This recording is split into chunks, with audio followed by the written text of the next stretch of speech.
الله أكبر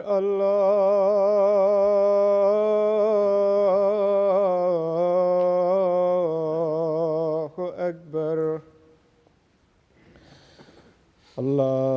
الله أكبر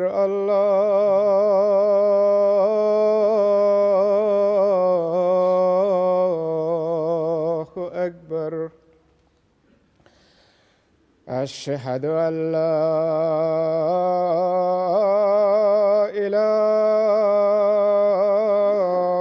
إله إلا الله أشهد أن لا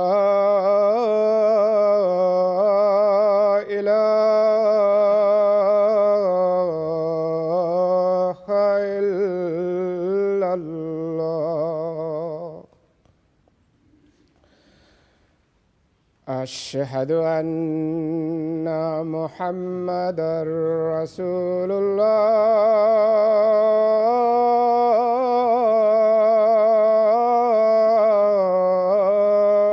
الله أشهد أن محمدًا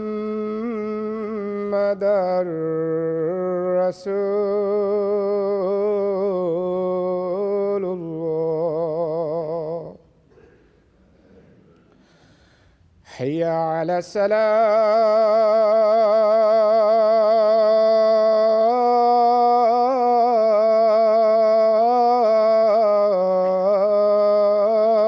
الصلاة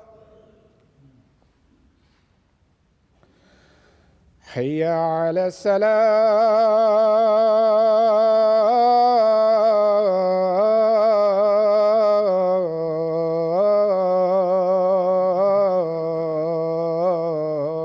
السلام حي على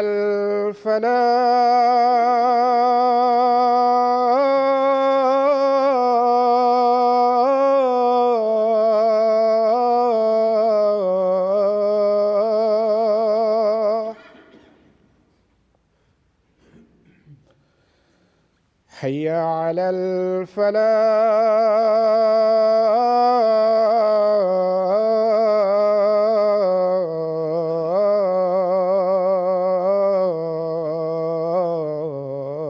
الفلاح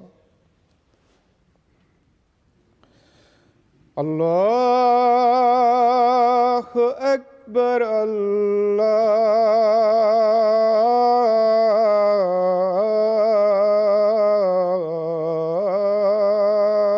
الله أكبر لا إله إلا الله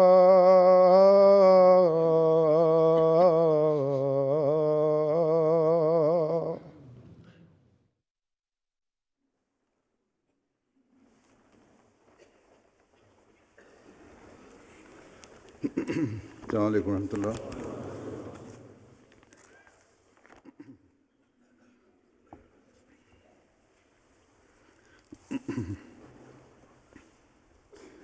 أشهد أن لا إله إلا الله وحده لا شريك له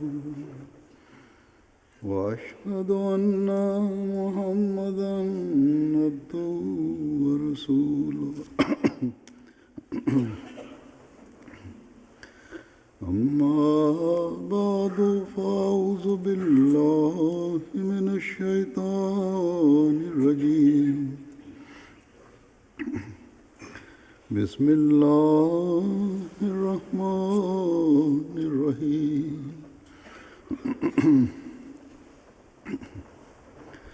الحمد لله رب العالمين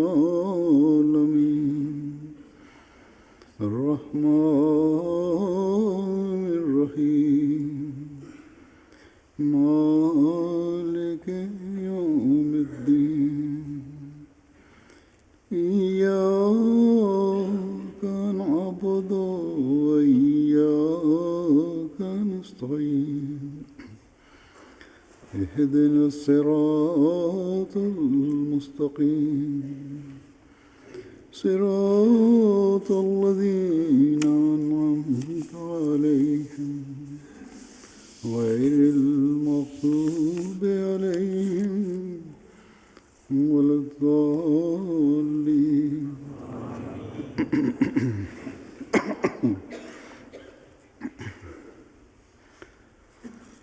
دنیا میں بہت سی باتیں بہت سے لوگ لغو اور بلا وجہ کرتے ہیں. بعض لوگ مذاق میں کسی کو کوئی لغو بات کہہ دیتے ہیں جس سے جھگڑے اور مسائل پیدا ہوتے ہیں. بعض دفعہ ایسی باتیں مجلسوں میں کی جاتی ہیں جو بے فائدہ ہوتی ہیں. بات برائے بات صرف کی جاتی ہے اور بعض دفعہ ایسی تنزیہ باتیں بھی ہو جاتی ہیں جس سے دوسرے کو تکلیف بھی پہنچتی ہے.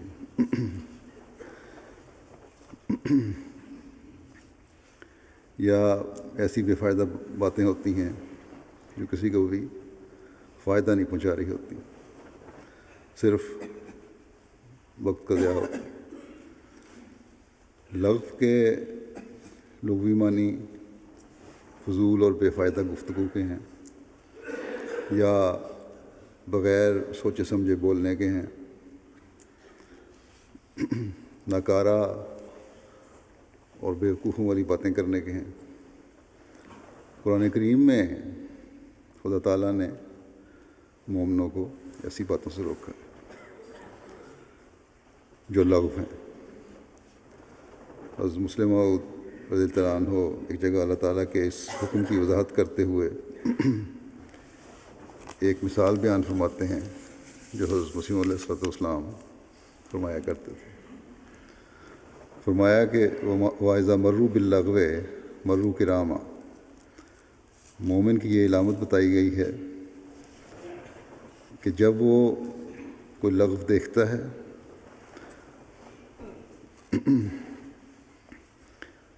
تو اس کے پاس سے گزر جاتا ہے.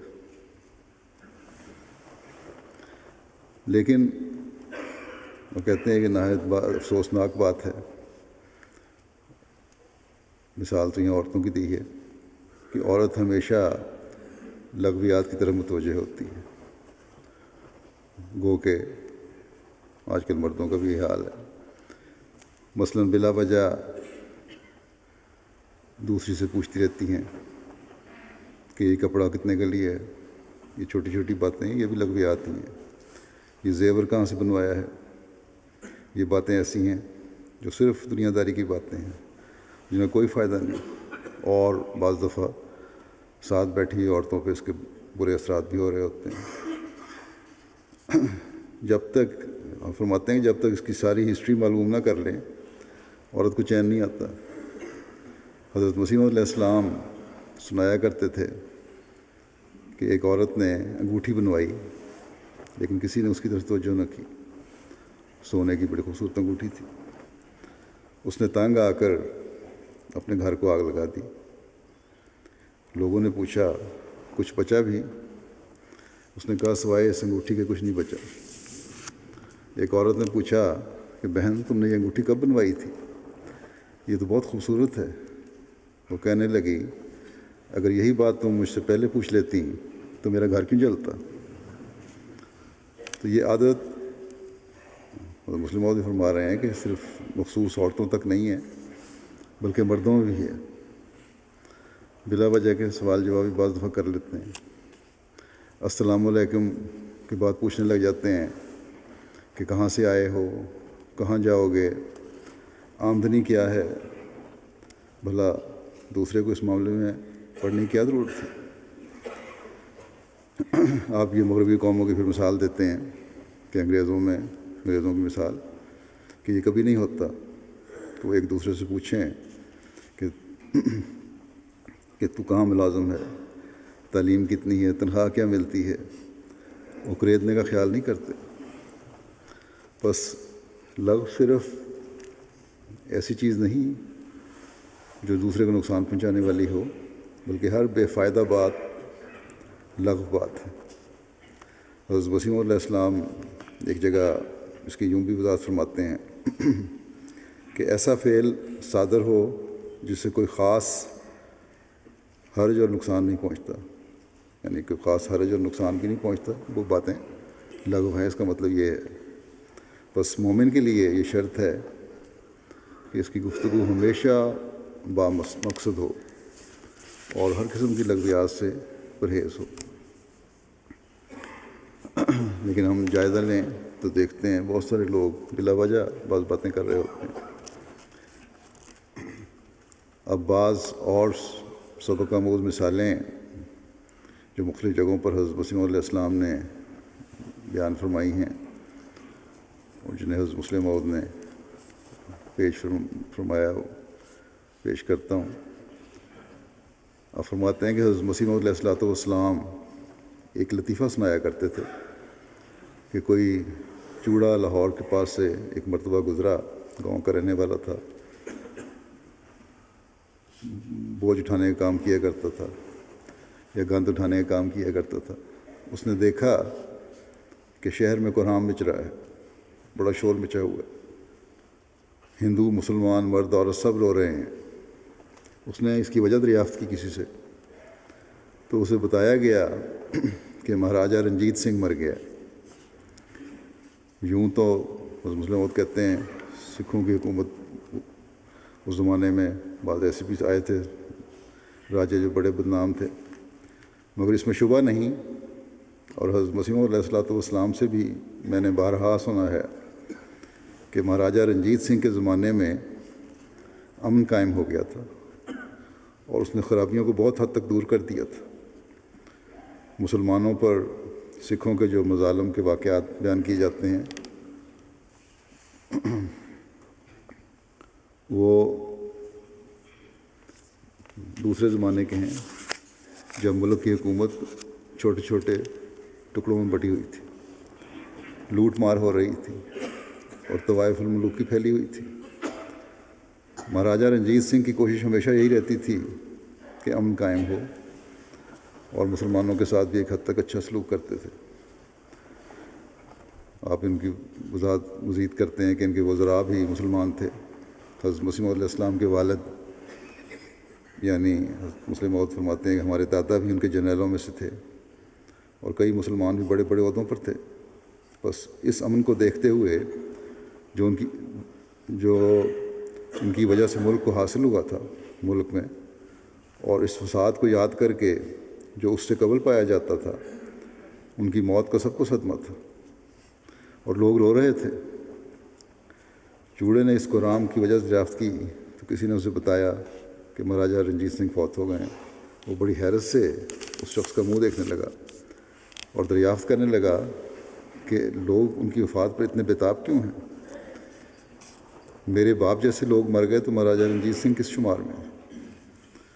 یہ لطیفہ بیان کر کے حضرت مسیح علیہ السلام فرمایا کرتے تھے کہ جسے کسی چیز کی قدر ہوتی ہے وہی اس کے نزدیک بڑی ہوتی۔ اس چوڑے کا باپ اس نے سلوک کرتا تھا، اس لیے وہ اسے پیارا تھا، اور مہاراجہ رنجیت سنگھ کا حسن سلوک گو لاکھوں سے ہو، مگر چونکہ وہ لاکھوں میں سے نہ تھا، نہ اس کی نظر اتنی وسیع تھی کہ وہ سمجھتا کہ ملک کا فائدہ اور امن و امان بڑی چیز ہے۔ انفرادی فائدے کی اس کے مقابل پر کوئی حقیقت نہیں، اس لیے اس کا یہی خیال تھا کہ اصل چیز جو قدر کی ہے میرا باپ تھا، جس کو مجھے قدر کرنی چاہیے۔ جب وہ فوت ہو گیا تو پھر مہاراجہ رنجیت سنگھ فوت ہو گیا تو کیا ہوا؟ تو دنیا میں اپنی ضرورت کی اہمیت کی وجہ سے بعض چھوٹی چیزیں بھی بڑی ہوتی ہیں، اور بعض بڑی چیزوں کو عدم علم کی وجہ سے انسان نظر انداز کر دیتا ہے۔ بچے کو اگر قیمتی سے قیمتی ہیرا بھی دے دیا جائے تو اس کی قدر کیا کرے گا؟ بس ایک مومن کو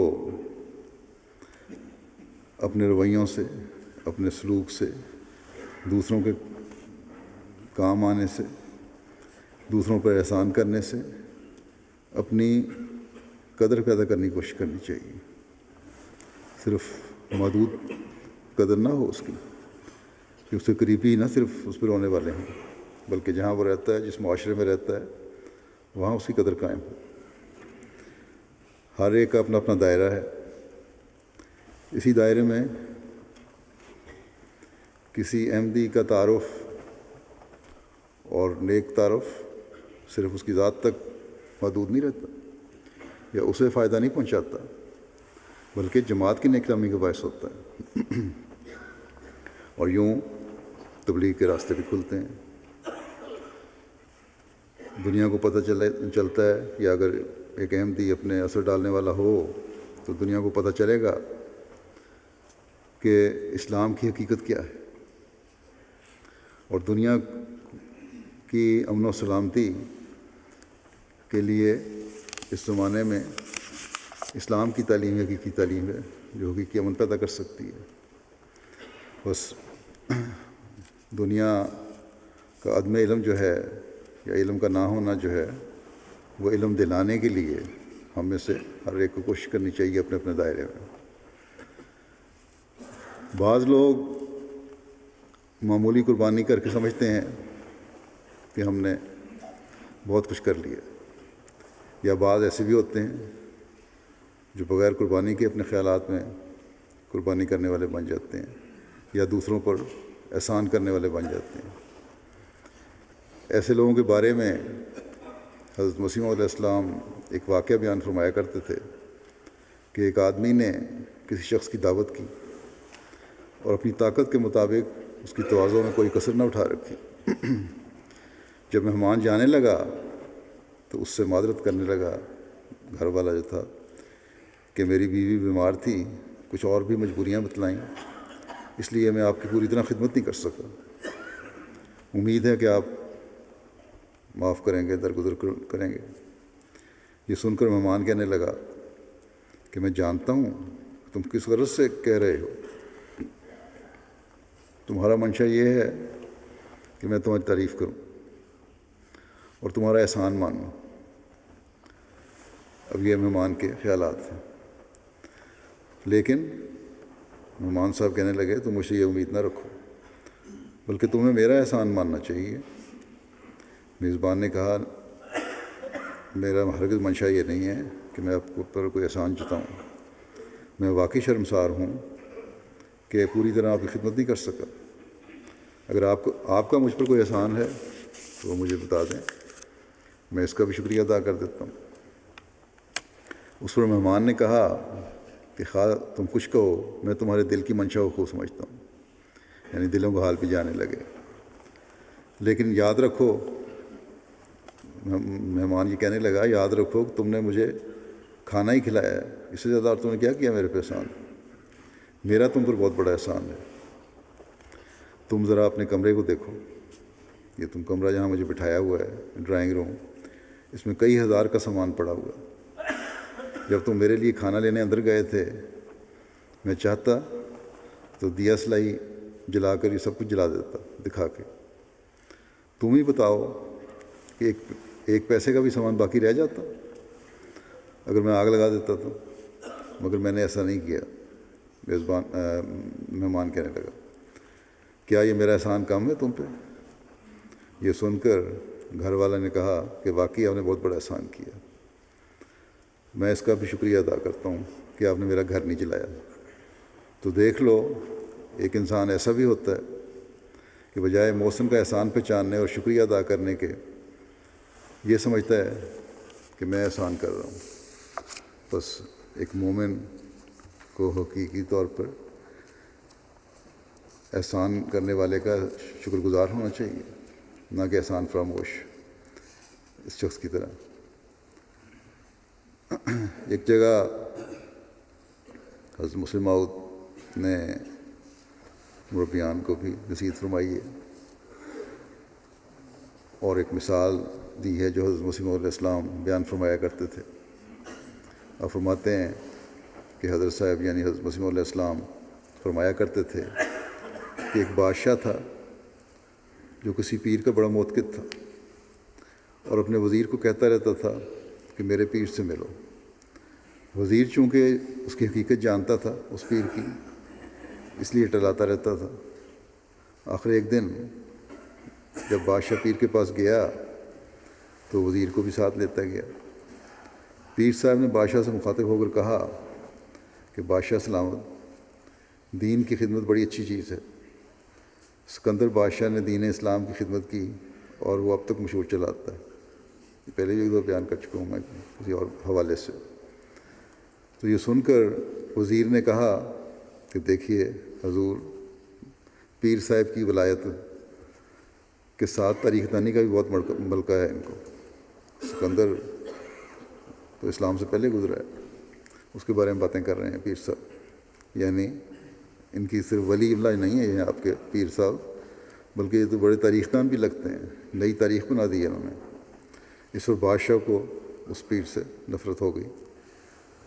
حضرت مسیح علیہ السلام یہ قصہ سنا کر فرمایا کرتے تھے کہ علم مجلس بھی نہایت ضروری ہے۔ جب تک انسان اس سے واقف نہ ہو دوسروں کی نظروں میں حقیر ہو جاتا ہے۔ اسی طرح آداب مجلس کا خیال رکھنا بھی ضروری ہے۔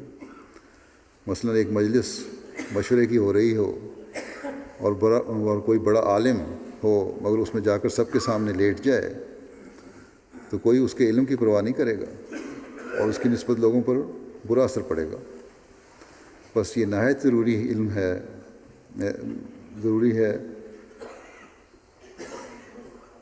کہ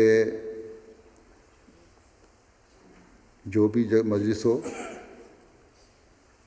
وہاں کے جس قسم کی مجلس ہو، مبلغ کو، مربی کو اس کا علم ہونا ضروری ہے جب وہ مجلس میں جائے۔ ایسی ہر ایک مبلغ کو چاہیے کہ وہ جغرافیہ، تاریخ، حساب، طب، آداب گفتگو، آداب مجلس وغیرہ علوم کی اتنی واقفیت ضرور رکھتا ہو جتنی مجلس شرفاء میں شامل ہونے کے لیے ضروری ہے۔ اور یہ مشکل کو کام نہیں ہے، تھوڑی سی محنت سے بات حاصل ہو سکتی ہے۔ اس کے لیے ہر علم کی ابتدائی کتابیں پڑھ لینی چاہیے۔ اس کے علاوہ بھی آج کل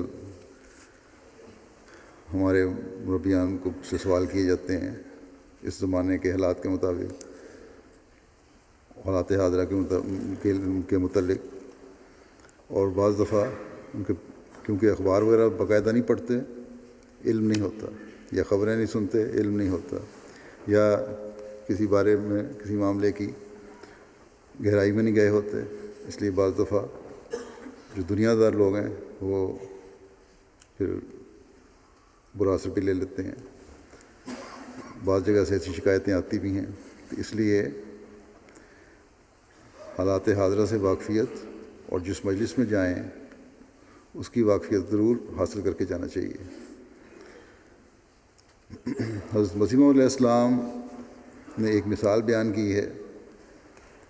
فرماتے تھے کسی شخص کے 2 بیٹے تھے، اس نے اپنا مال ان میں بانٹ دیا۔ چھوٹا بیٹا اپنا سارا مال لے کر دور دراز چلا گیا اور وہاں اس نے سارا مال بدچلنی میں ضائع کر دیا۔ آخر وہ ایک شخص کے ہاں چرواہے کے طور پر ملازم ہو گیا، سب کچھ لٹ گیا، آخر مزدوری کرنی پڑی۔ اس حالت میں اس نے خیال کیا کہ میرے باپ کے کتنے ہی مزدوروں کو روٹی بڑی کھلی ملتی ہے، افراد سے ملتی ہے، مگر میں یہاں بھوکا مر رہا ہوں مزدوری کرنے کے باوجود۔ کیوں میں اس کے پاس جا کر یہ نہ کہوں کہ مجھے بھی اپنے مزدوروں کی طرح رکھ لے۔ اس پر وہ اپنے باپ کے پاس گیا۔ باپ اسے دیکھ کر بہت خوش ہوا اور اسے گلے لگا لیا اور نوکروں سے کہا خوب موٹا تازہ بچڑا لا کر ذبح کرو تاکہ ہم کھائیں اور خوشی منائیں۔ جب اس کا دوسرا بیٹا آیا جس کو دولت دی تھی اور وہ اپنا کاروبار بڑا اچھا کر رہا تھا، تو اسے یہ بات بہت بری لگی کہ یہ سب کچھ لٹا کے آ گیا ہے، اس کی اتنی خاطرداری ہو رہی ہے، اور میں اتنے برس سے اپنے باپ کو اس نے کہا کہ تمہاری خدمت کر رہا ہوں اور کبھی تمہاری حکم عدولی نہیں کی، مگر تم نے کبھی ایک بکری کا بچہ بھی مجھے نہیں دیا کہ اپنے دوستوں کے ساتھ خوشی منا لو.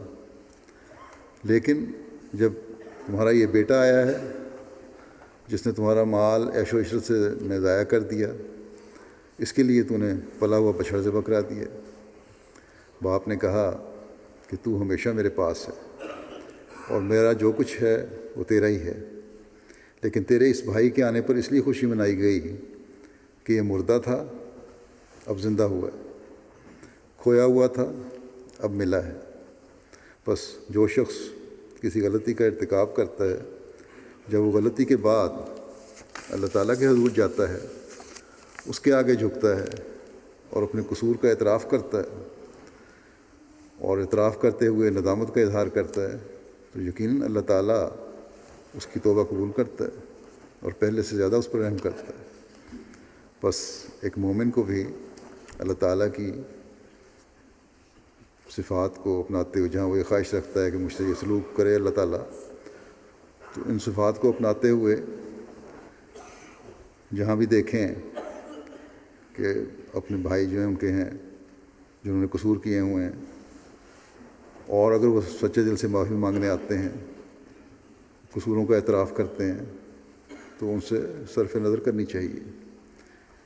اس کے ساتھ ہی ان کے لیے دعا بھی کرنی چاہیے جو نہیں بھی معافی مانگ رہے، کہ اللہ تعالیٰ ان کی بھی اور ہماری بھی غلطیوں کو معاف فرمائے اور ہم سے صرف نظر کرے.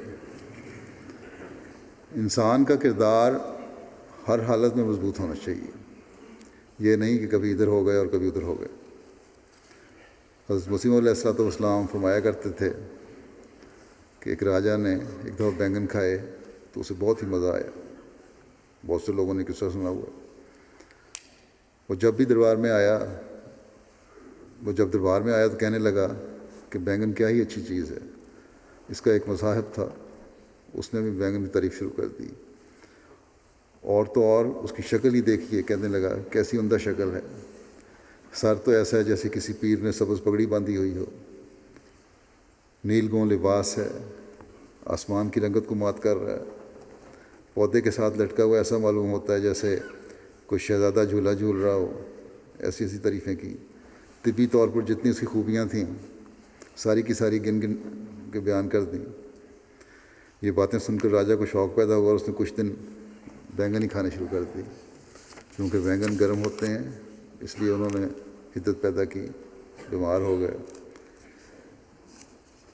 تو راجا نے ایک دن کہا بینگن بہت بری چیز ہے.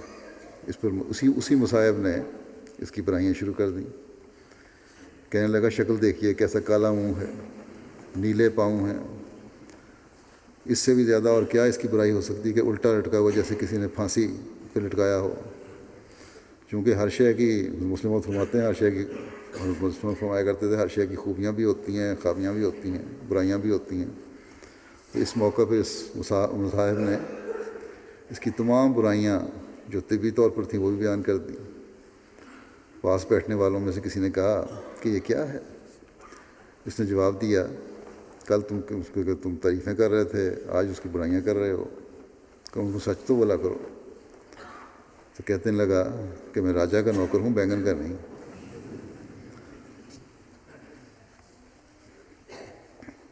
آج کل کی مسلمان دنیا میں ہم عموماً یہی کچھ دیکھتے ہیں، اور ان کو دیکھ کر ہمیں پھر سبق سیکھنا چاہیے. کریکٹر کے لحاظ سے، کردار کے لحاظ سے سب سے زیادہ مضبوط کردار تو مسلمان کا ہونا چاہیے، لیکن بدقسمتی سے سب سے زیادہ کردار کے لحاظ سے گرے ہوئے یہی لوگ ہیں. سچائی پر قائم ہونے کا سوال ہی پیدا نہیں ہوتا. یہ تو خوشامد اور جہاں دیکھتے ہیں جہاں مفاد اسی طرح الٹ جاتے ہیں، چاہے وہ لیڈر ہوں یا چاہے عام عوام الناس ہوں. سچائی پر قائم ہونے کا تقاضا تو یہ ہے کہ صحیح اور غلط کو سامنے رکھ کر پھر اپنی رائے قائم کی جائے اور صحیح مشورہ دیا جائے.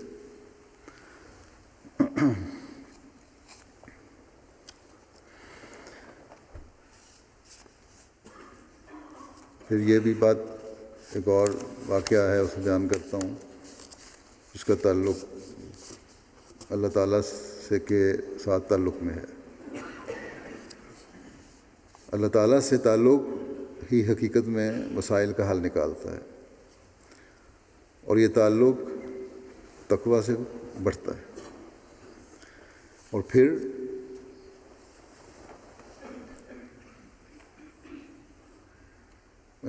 یہ یعنی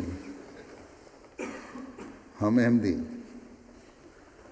جن کا یہ دعویٰ ہے کہ حضرت مسیح علیہ السلام کو مان کر ہم نے صحیح اسلامی تعلیم کے مطابق زندگی گزارنی ہے، ہمیں تو اس زندگی گزارنے کے لیے ہر حال میں اللہ تعالیٰ کی طرف ہی دیکھنا ہے، اسی سے تعلق قائم کرنا ہے۔ ہماری کامیابی کبھی دنیاوی باتوں سے نہیں ہو سکتی۔ بس اگر ہم میں تقویٰ اور خوف الہی ہو، اگر ہم اپنے تقویٰ اور خوف الہی اپنے اندر پیدا کریں تو پھر ہی ہماری کامیابیاں ہیں، اور پھر جب یہ صورت ہوگی تو فرشتے ہماری راہ ہموار کرتے چلے جائیں گے انشاءاللہ۔ بس ہم میں سے ہر ایک کو یہ سوچنے کی ضرورت ہے کہ تقویٰ پیدا کرنے کی کوشش ہم نے کرنی ہے اور خدا تعالیٰ سے تعلق پیدا کرنا ہے۔ جب ایک دنیا دار سے تعلق اسے فائدہ پہنچا سکتا ہے، بہت سارے حالات میں ہم دیکھتے ہیں، تو خدا تعالیٰ کا تعلق تو اس سے ہزاروں لاکھوں گنا بڑھ کر نفع پہنچانے والا ہے۔ اس ضمن میں حضرت مسیح علیہ السلام ایک قصہ بیان فرمایا کرتے تھے کہ ایک شخص نے کسی سفر پر جانے لگا تو اس نے اپنا کچھ روپیہ قاضی کے پاس امانت کے طور پر رکھوایا۔ عرصے کے بعد واپس آ کر اس نے جب روپیہ مانگا تو قاضی کی نیت بدل گئی، اور اس نے کہا، میاں عقل کی دعا کرو، کون سا روپیہ اور کیسی امانت؟ میرے پاس تم نے کب روپیہ رکھوایا تھا؟ اس نے کوئی تحریر وغیرہ تو لی نہیں تھی، کیونکہ وہ سمجھتا تھا کہ قاضی صاحب کی ذات ہی کافی ہے۔ مگر قاضی صاحب نے کہا کہ اگر کوئی روپیہ رکھ گئے تھے تو لاؤ، ثبوت پیش کرو، کوئی رسید دکھاؤ، کوئی گواہ لاؤ۔ اس نے بہت یاد دلایا، مگر وہ یہی کہتا رہا کہ کچھ نہیں، تمہارا دماغ چل گیا، تمہیں کبھی پیسہ نہیں دیا۔ آخر اس نے بادشاہ کے پاس شکایت کی۔ بادشاہ نے کہا کہ عدالت کے طور پر تو میں تمہارے حق میں کچھ نہیں کر سکتا، تمہارے خلاف فیصلہ کرنے پر مجبور ہوں، کیونکہ کوئی تحریر نہیں ہے، گواہ نہیں ہے، ثبوت نہیں ہے۔ ہاں، ایک ترکیب بتا دیتا ہوں تمہیں، اگر تم سچے ہو تو اس سے فائدہ اٹھا سکتے ہو کہ فلاں دن میرا جلوس نکلے گا اور قاضی بھی اپنے ڈیوٹی کے آگے موجود رہے گا، اس دن سڑکوں پر شہر میں دورہ کرے گا بادشاہ، تم بھی کہیں اس کے پاس کھڑے ہو جانا، میں تمہارے پاس پہنچ کر تمہارے ساتھ بے تکلف سے بات شروع کروں گا، تو تم ملنے کیوں نہیں آئے مجھے، اور اتنے عرصے سے ملاقات نہیں ہوئی، اور تم مجھے یہ کہنا کہ کچھ پریشانیاں سی تھیں اس لیے حاضر نہیں ہو سکا۔ اس شخص نے ایسا ہی کیا، اور جلوس کے دن قاضی صاحب کے پاس جا کر کھڑا ہو گیا۔ بادشاہ آیا تو بادشاہ نے قاضی کے بجائے اس شخص سے مخاطب ہو کر بات شروع کر دی اور کہا، تم چلے گئے، عرصے سے ملاقات نہیں ہوئی۔ اس نے اپنے سفر کا حال بتایا۔ پھر بادشاہ نے پوچھا، واپسی پر کیوں نہیں ملے؟ اس نے جواب دیا کہ یوں ہی بعض پریشانیاں تھیں، کچھ وصولیاں وغیرہ کرنی تھیں۔ بادشاہ نے اسے کہا، نہیں، تمہیں ضرور ہمیں ملنا چاہیے تھا، جلدی آیا کرو مجھے ملنے۔ جب بادشاہ کا جلوس گزر گیا تو قاضی صاحب نے اس سے کہا، اسی شخص سے، کہ میاں ذرا بات تو سنو، تم اس دن آئے تھے اور کسی امانت کا ذکر کرتے تھے، میں اب بوڑھا ہو گیا ہوں، یادداشت کام نہیں کرتی، کچھ اتا پتہ بتاؤ تو مجھے یاد آئے۔ اس نے پھر وہی باتیں جو پہلے کر چکا تھا قاضی سے وہی دہرا دیں۔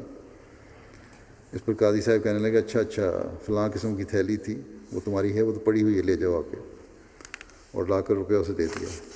تو یہ قصہ سنا کر حضرت مسیح موعود علیہ السلام فرمایا کرتے تھے کہ دنیا کی مخالفت سے کیا ڈرنا، کوئی بڑے سے بڑا جرنیل بھی تو تلواروں اور گولیوں وغیرہ سے ہی نقصان پہنچا سکتا ہے، مگر یہ ساری چیزیں ہمارے خدا کی ہیں۔ اگر وہ کہے کہ اس طرف وار نہ کرو تو کون کر سکتا ہے؟ بس بندے کو اللہ تعالیٰ سے دوستی کرنی چاہیے، اس سے محبت کرنی چاہیے۔ ڈر سے یا مرنے مارنے سے کام نہیں بنتا۔ ترقی کی یہی راہ ہے کہ انسان اپنے آپ کو خدا کے ہاتھ میں دے دے اور جس طرف وہ لے جانا چاہے اس طرف چلتا جائے۔ ایک سچے مومن کی مثال کیا ہے؟ حضرت مسیح علیہ السلام سچے مومن کی مثال سچے دوست سے دیتے تھے۔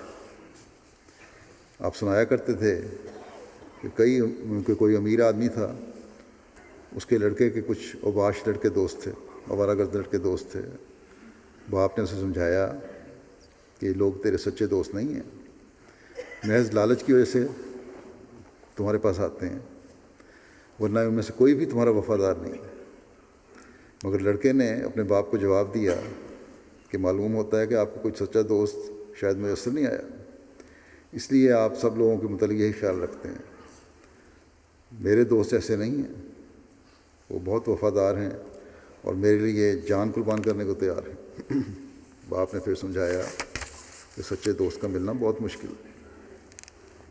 ساری عمر میں باپ نے کہا کہ ساری عمر میں مجھے ایک ہی سچا دوست ملا ہے، لیکن وہ لڑکا اپنی ضد پر قائم رہا۔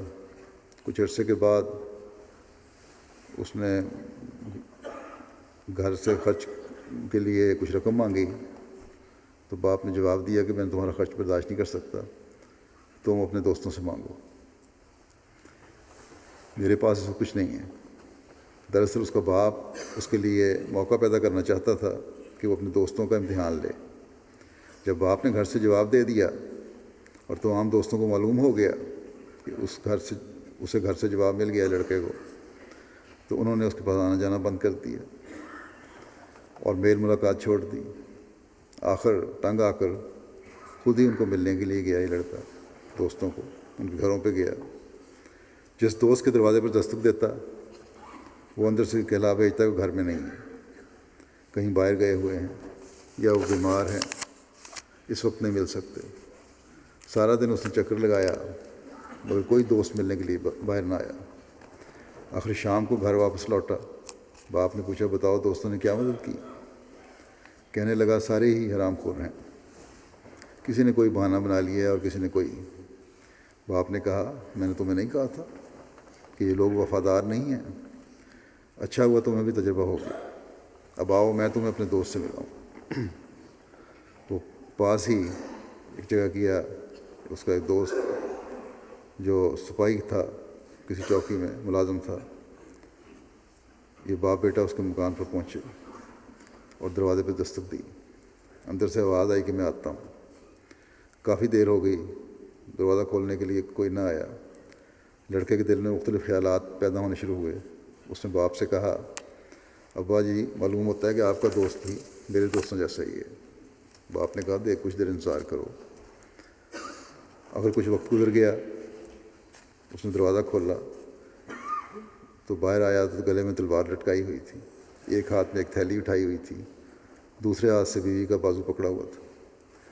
دروازہ کھولتے ہی اس نے کہا کہ معاف فرمائیے آپ کو بہت تکلیف ہوئی، میں جلدی نہ آ سکا۔ میرے جلدی نہ آنے کی وجہ سے یہ ہوئی کہ آپ نے جب دروازے پہ دستک دی تو میں سمجھ گیا کہ آج کوئی خاص بات ہے کہ آپ خود آئے ہیں، ورنہ آپ کسی نوکر کو بھجوا سکتے تھے۔ میں نے دروازہ کھولنا چاہا تو مجھے یکدم خیال آیا کہ ہو سکتا ہے کوئی مصیبت آئی ہو۔ یہ تین چیزیں میرے پاس تھیں، ایک تلوار اور ایک تھیلی جس میں میرا 1 سال کا اندوختہ ہے، چند 100 روپے ہیں، اور میری بیوی خدمت کے لیے آئی ہے کہ شاید آپ کے گھر میں کوئی تکلیف ہو۔ اور یہ دیر جو ہوئی ہے اس لیے ہوئی کہ تھیلی زمین میں دبائی ہوئی تھی، اس کو نکالنے میں دیر لگ گئی۔ تو میں نے خیال کیا کہ ممکن ہے کوئی ایسی مصیبت ہو جس میں کوئی جاں باز کام آ سکتا ہو، اس لیے میں نے تلوار ساتھ لے لی کہ اگر جان کی ضرورت ہو تو میں جان پیش کر سکوں۔ پھر میں نے خیال کیا کہ گو آپ امیر آدمی ہیں، لیکن ہو سکتا ہے کوئی مصیبت ایسی آئی ہو جس سے آپ کا مال ضائع ہو گیا ہو اور میں روپیہ سے آپ کی مدد کر سکوں، تو میں نے یہ تھیلی ساتھ لے لی ہے۔ اور پھر میں نے خیال کیا کہ بیماری وغیرہ انسان کے ساتھ لگی ہوئی ہے، ہو سکتا ہے آپ کے گھر میں کوئی تکلیف ہو، تو میں نے بیوی کو بھی ساتھ لے لیا تاکہ وہ خدمت کر سکے۔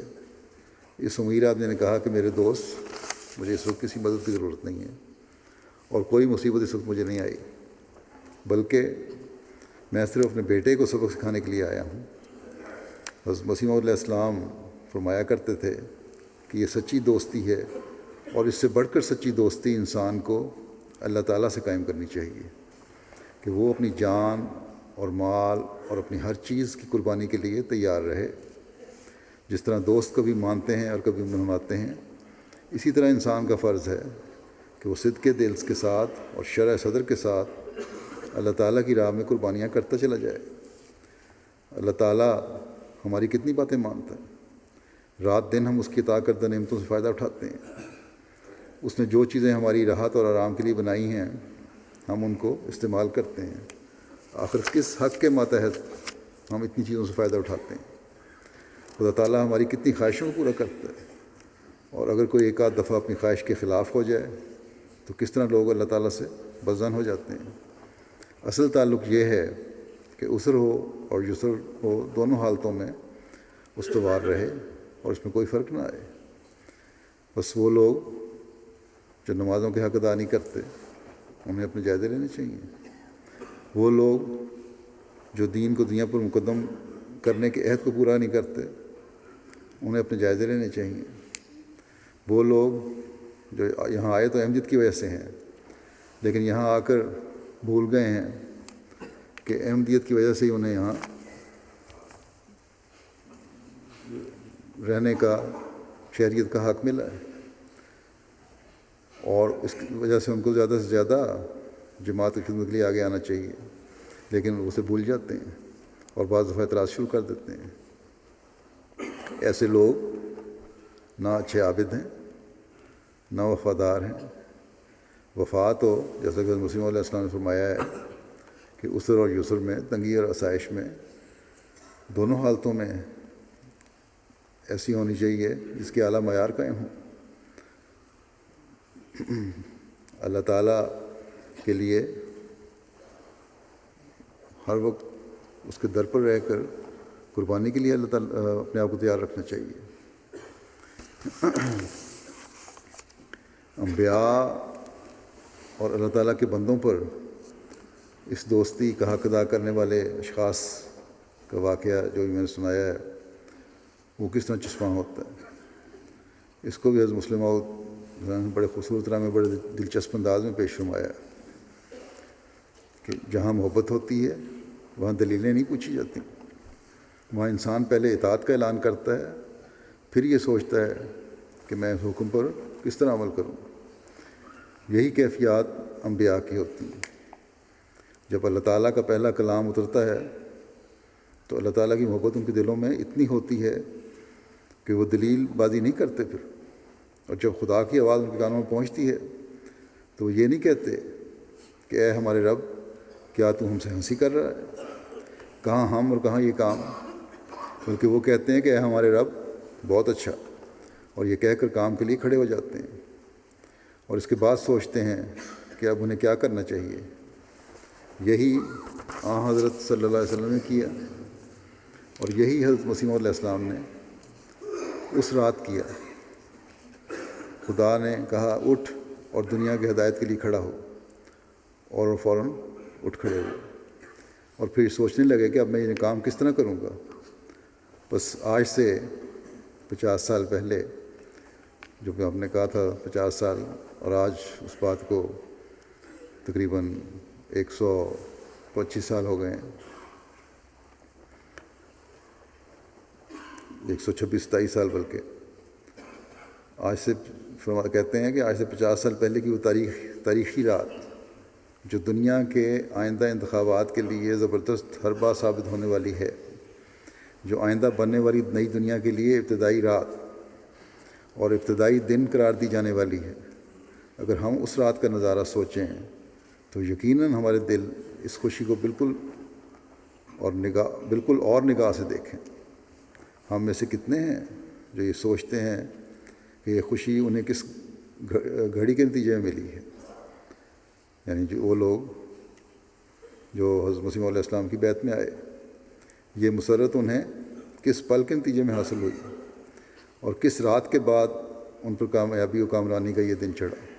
بہت سے لوگ مسیح موت کا انتظار کرتے کرتے مر گئے، لیکن وہ جنہوں نے مانا وہ یہ سوچتے ہیں، اس طرح سوچتے ہیں، یہ خوشی اور یہ مسرت اور یہ کامیابی و کامرانی کا دن ان کو اس گھڑی اور اس رات کے نتیجے میں ملا جس میں ایک تنہا بندہ جو دنیا کی نظروں میں حقیر اور تمام دنیاوی سامانوں سے محروم تھا، اسے خدا نے کہا کہ اٹھ اور دنیا کی ہدایت کے لیے کھڑا ہو، اور اس نے کہا اے میرے رب، میں کھڑا ہو گیا۔ یہ وہ وفاداری تھی، یہ وہ محبت کا صحیح مظاہرہ تھا جسے خدا نے قبول کیا اور اس نے اپنے فضل اور رحم سے اس کو نوازا۔ رونا اور ہنسنا دونوں ہی اللہ تعالیٰ کی شان سے بعید ہیں۔ اللہ تعالیٰ نہ روتا ہے نہ ہنستا ہے، لیکن محبت کی گفتگو میں اور محبت کے کلاموں میں یہ باتیں آئی جاتی ہیں۔ جس طرح حدیث میں بھی آتا ہے کہ جب مہمان نوازی ایک صحابی نے کی تو اللہ تعالیٰ ان کی بات پر بہت خوش ہوا اور ہنسا۔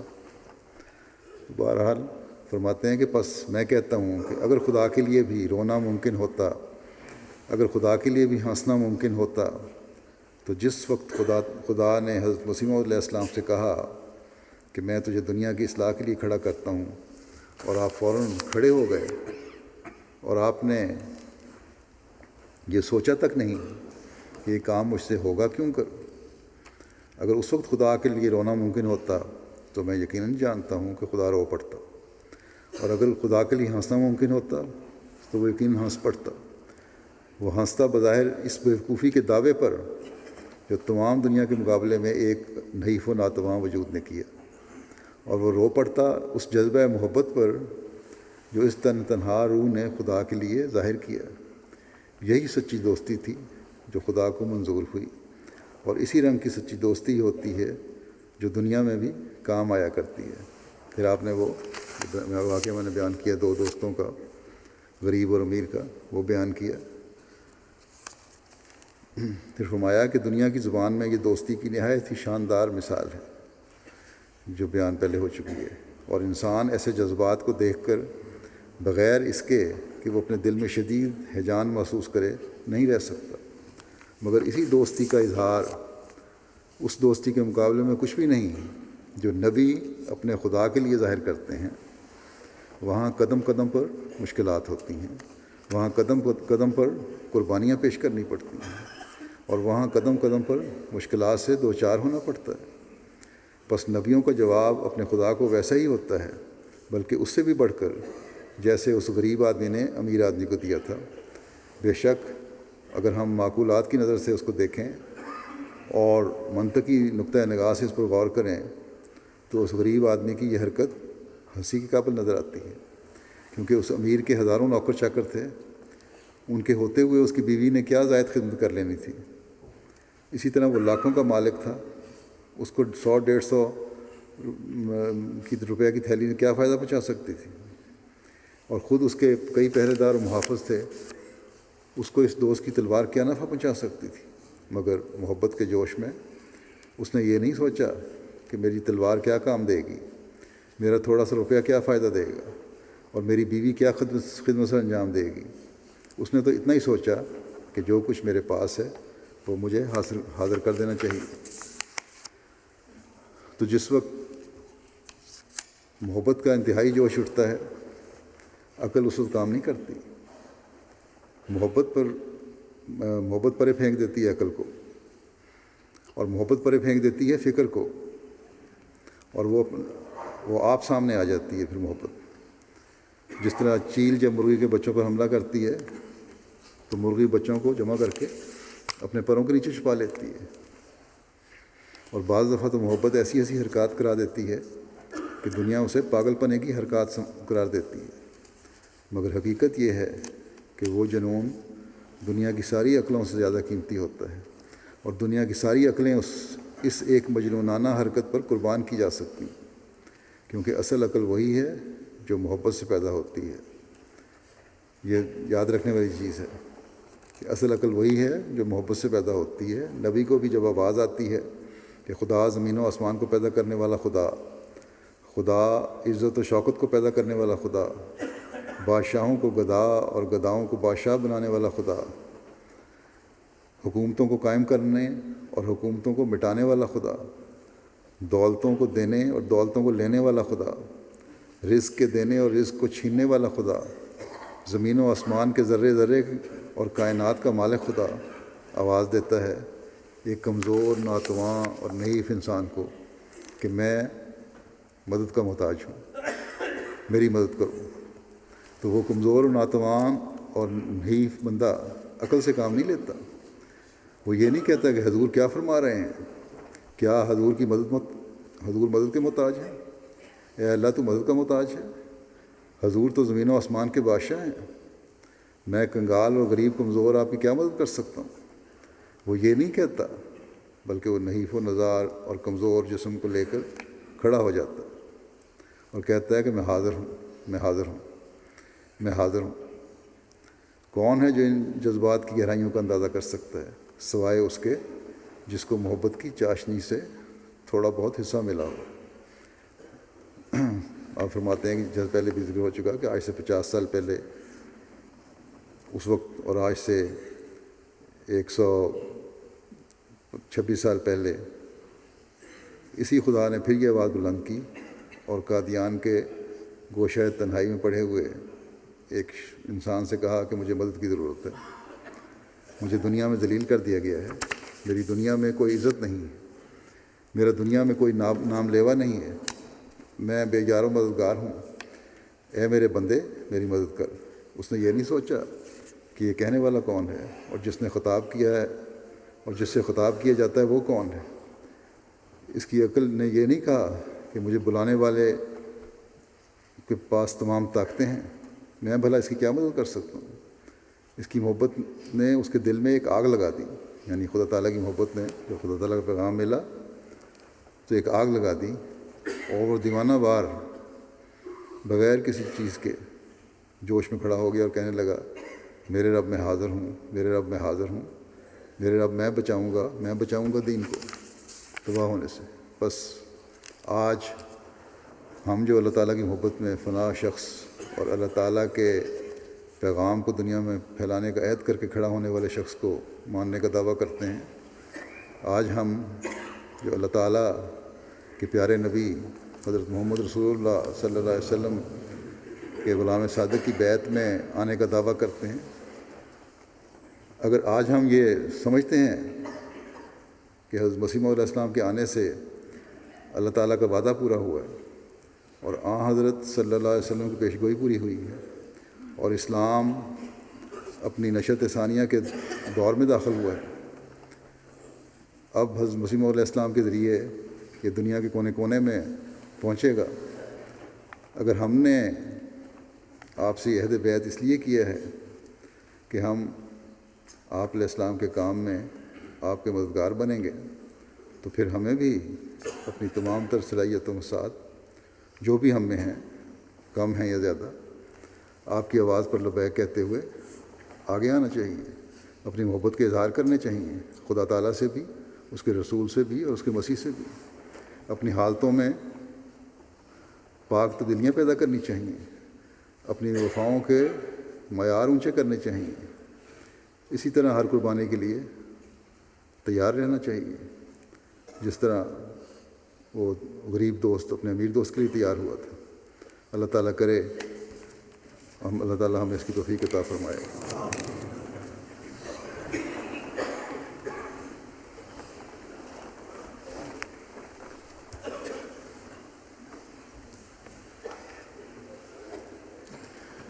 الحمد لله نحمده ونستعينه ونستغفره ونؤمن به ونتوكل عليه ونعوذ بالله من شرور أنفسنا ومن سيئات أعمالنا من يهده الله فلا مضل له ومن يضلل فلا هادي له ونشهد أن لا إله إلا الله ونشهد أن محمدا عبده ورسوله عباد الله رحمكم الله إن الله يأمر بالعدل والإحسان وإيتاء ذي القربى وينهى عن الفحشاء والمنكر والبغي يعظكم لعلكم تذكرون اذكروا الله يذكركم وادعوه يستجب لكم ولذكر الله أكبر